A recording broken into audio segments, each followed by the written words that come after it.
Prince Edward's actual motive for declining the Queen's offer of a duchy before King Charles bestowed the title of Duke and Duchess of Edinburgh onto Prince Edward and his spouse Sophie. Nevertheless, this was not the first time the late Queen had extended an invitation to Edward to become a duke. After marrying Prince Edward in 1999, Sophie, the Duchess of Edinburgh, received an unexpected title. Nevertheless, in 2011, Kate, Princess of Wales, was handed a different title. It is commonly known that before the late Queen passed away in 2022 at the age of 96, Prince Edward and his wife, Sophie, had a close relationship with her. Sophie Rhys-Jones and Prince Edward first met during a charitable function held at the Queen's Tennis Club in London.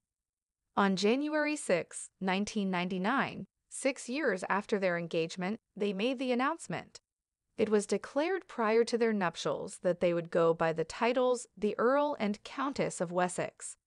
Everyone was taken aback by this announcement, as they had assumed that the Queen's youngest son would inherit a traditional duchy similar to those of his elder siblings.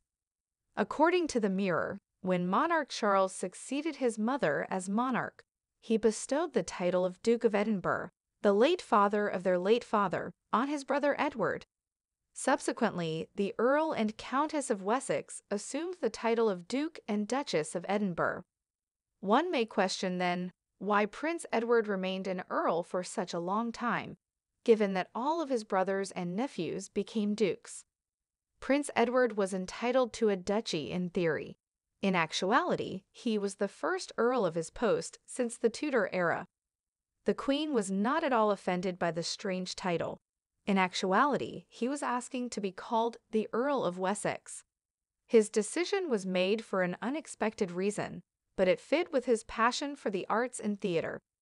The late Queen apparently offered Edward the title of Duke of Cambridge at one point, which Prince William and Kate accepted upon their marriage in 2011.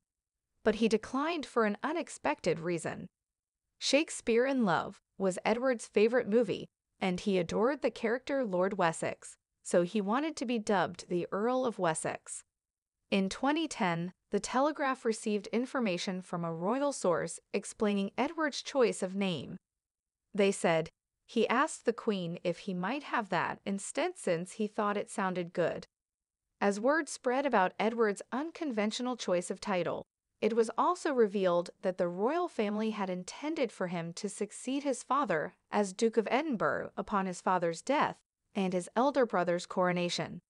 Prior to taking the throne in 1952, the late Queen had the title of Duchess of Edinburgh. The Countess related how she and Prince Edward came to know that Prince Philip intended for them to inherit his title. She said in an interview with The Telegraph, "We were a little taken aback as we sat there. He entered right away and remarked, 'All right.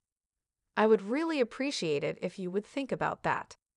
As Prince Philip's eldest son, King Charles inherited the title of Duke of Edinburgh upon his death.